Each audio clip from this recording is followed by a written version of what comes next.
YouTube family, what is going on? Welcome to the channel. I'm Deborah. This is Purusha Intuitive. Lots of Palo Santo, cleansing out the energy, clearing out the vibes. We are looking at the full moon energy. So we have a full moon this weekend in Sagittarius, depending on where you're located. For me, Eastern Standard Time, it is 11:30 or 41, in the evening. And you know, honestly, just with an overarching perspective, it is going to be a little bit of a tense one. You know, full moons have the tendency to heighten feelings, emotions, etc. You know, it just brings up stuff that like either we're not dealing with, that's like making us upset or angry or triggering us in certain ways. Being in a fire sign in Sagittarius, it kind of just expands that energy of frustration because it's a lot about the things that we want to see come into our life, whatever goals, ambitions, desires we have, and the places that we're feeling resistance in those areas. So the full moon is June 3rd, June 4th, like I said, depending on where you're located. And interestingly enough, kind of confirming that element of our heightened emotion, the strongest dominant is Neptune for this full moon, meaning that our intuition, what we see, sense, and feel is going to be heightened. Neptune is in Pluto right now. You know, it kind of has this element of helping us see things that we normally wouldn't. Sometimes it can make things confusing. You know, I've definitely felt this energy the last couple days. It's a little heavier, a little more depressed. There's a lot going on in the dream world. You know, I even feel kind of foggy, like I'm in some other dimension at times. That more transcendent space where you're present but not, you know. And that's definitely the effects that we receive when those intuitive pathways, portals, etc. open up. So be really mindful. And it's not, depending on how this affects your chart, obviously, it's not the most friendly energy. It feels tense. It feels a little like, you know, and I don't hear it as like the worst case scenario. Maybe I should pull some cards as we do this too, because yes. So it's not like worst case scenario. It's just the tension, the frustrations, things not moving how we want them to. We're gonna see the most resistance towards our Pluto energy as well as our midheaven. So Pluto is in retrograde right now in Aquarius. It gives us the ability to kind of rebel against the norm, make changes accordingly.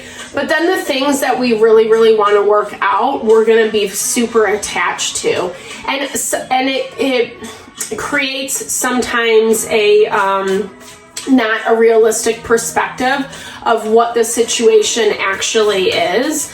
And so if we end up operating out of that, making choices that kind of really aren't for our best, it can really ruin a good thing. And then we kind of have to start all over.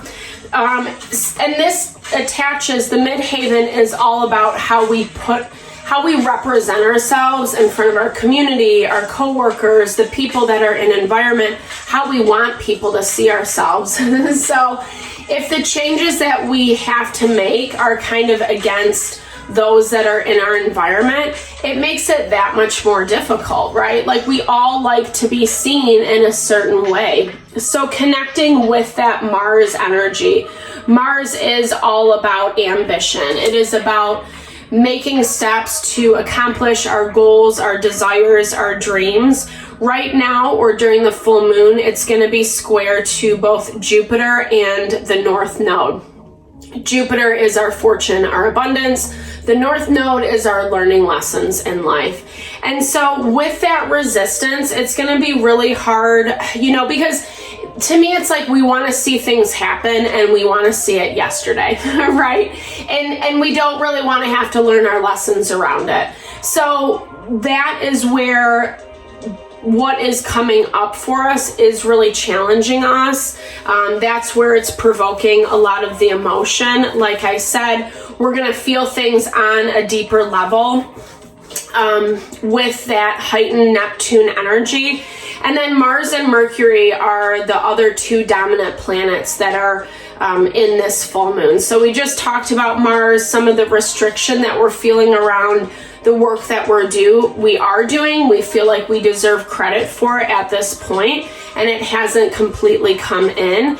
But honestly, it's like the more that we authentically evaluate ourselves, like, so the sun is our ego, it's how we show up in the world, who we actually are.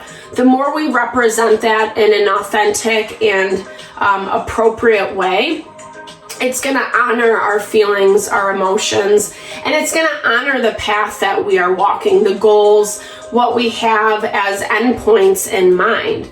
So just as much as it might not be how we want it to be right in this moment, it doesn't mean that we're still not headed in that direction.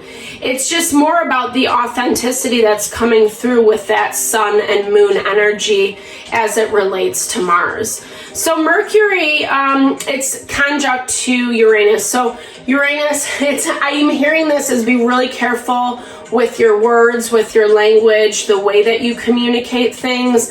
There can be that knee-jerk reaction to be a little bit snarky or snide, or like, get your little digs in here and there. That can really come back to bite you in the butt. Because it's like, it's important, like I said, to rebel against, to restrict the norms, right? Or resist the norms, what isn't working for you, I should say, not to rebel just for rebellious sake. But it's using the language, using the communication, using that as a tool to help you accomplish those goals, those benefits, versus as a weapon, right?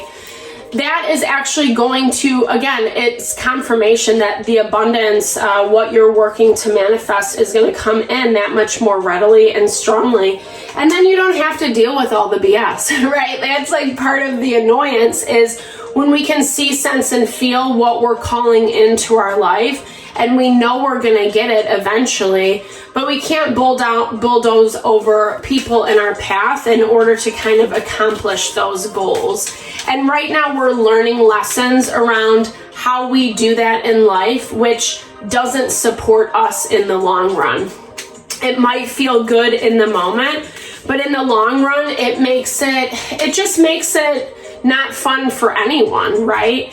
Black Moon Lilith square to the midhaven is going to exemplify that energy. She is that trickster energy. She is trying to lure you in, dangle a carrot. I will give this. I will do that. You can try that. It will feel so good, whatever she says to you, right? Because it's all about that ego. But be careful not to get too trapped up in that energy. She is in Leo right now, so that's going to, again, like if our ego is getting fed off of whatever, it's going to be really hard to kind of see the the tower moment, or kind of what's not being revealed underneath the surface. Maybe just like getting into a situation or a contract, whether it's business, friends, whatever, that you don't really want to be involved in. Maybe you're dealing with a shady person. Maybe it doesn't authentically feel right for you, but it like makes your ego feel good. That's that effect that's happening over this full moon. And really, like, the energy of the full moon, it usually is the couple days preceding and then a couple days after. So in total, this will be like a week of energy. Depending on how sensitive you are, it will be, kind of indicate how far out you're picking up these energies. I feel like this has been kind of coming to head. not only the week, but clients I've talked to, friends, etc., people that I've interacted with. There's just like a heaviness in the energy, in the air right now. It's forcing us to rebel. So our fortune point is a strong focus in this chart. Fortune is actually just what brings in those hopes, those dreams, those wishes. So the fortune point is moving harmoniously with Uranian energy and with Mercury energy as well. So again, kind of saying that the more we're focused on making the right choices, decisions towards our goals, towards what we want to bring in, the more harmonious and fluid it is going to make it. It's not bad to take a different path. It's not bad to rebel against the norm or to stand up for yourself, you know, to communicate that, use that throat chakra energy, empower yourself through your voice, through the messages that you're receiving from the crown and the third eye. You know, our voice is what brings that out into the world, what begins that manifestation process, right? So this is about connecting with people, places, and things that feel like home. This can be stuff with your family that you're dealing with. It can also be this need to really focus on family, you know, those that love, nurture, support you, what that is for you in your environment. We all need that. You know, it doesn't have to be blood, but we do all need to have people that are on our side and in our corner. You know, it's going to make us feel a lot more empowered to speak our truth. It's not as hard to stand up for yourself when you know you have support, when you know you have someone behind you to kind of help cheer you along or validate where you need, etc. We all need that, right? Ironically enough, the fortune is in opposition to our ascendant. So we might feel guilty. We might feel like we don't deserve. That's kind of triggering ingrained wounding that we have within us, whether it's around worth or value, inability to call in, etc. So really be mindful of that. The easiest way to navigate around that is when you catch yourself thinking a negative thing that's not what you want. In that moment, just stop and say, well, what is it that I do want? You know, I do want to be successful. So then start putting your energy into that. I know I can do this. These are all the talents, the capabilities I have to bring this in, you know. I know I can be a loving partner. I do all these things well. That type of vibe, because when you play with that energy, it completely switches the trajectory. And it's that value of like attracts like. Yeah, total double confirmation on that Cancer energy. Like attracts like, right? So when we are feeling, sensing, knowing, when we are choosing things that are heart honoring, it just like, it makes the goal, the journey, the accomplishment that much more satisfying. Okay. This fell out, the 6th house. So health and wellness, really, and actually this was a theme in all the zodiac readings this week if you want to check it out.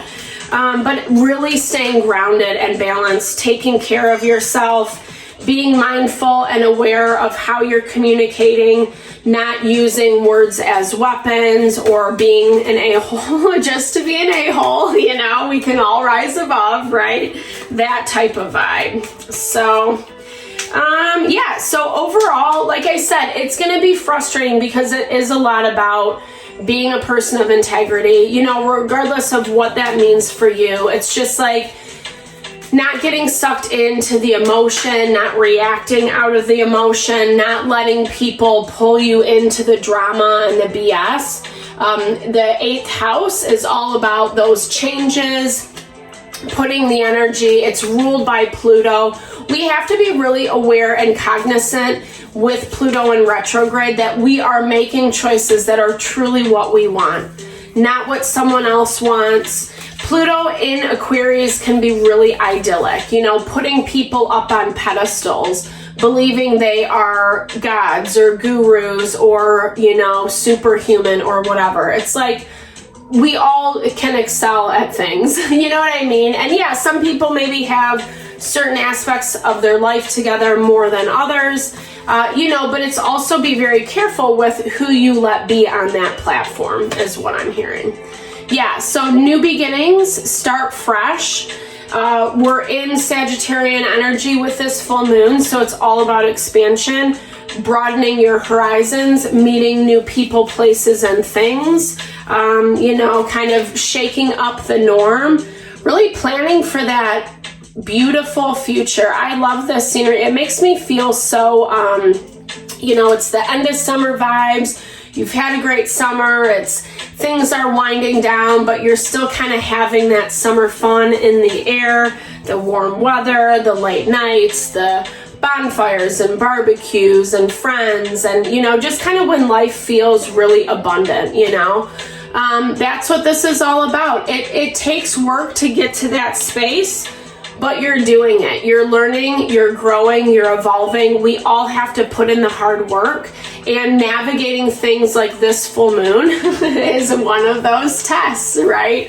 How can we honor ourselves in the midst of diversity, in the midst of wanting to expand and grow and choose different things in our life that are more heart honoring? It's a process, and I feel like there's a way to do it that is very harmonious with ourselves, with the environment around, nature, etc.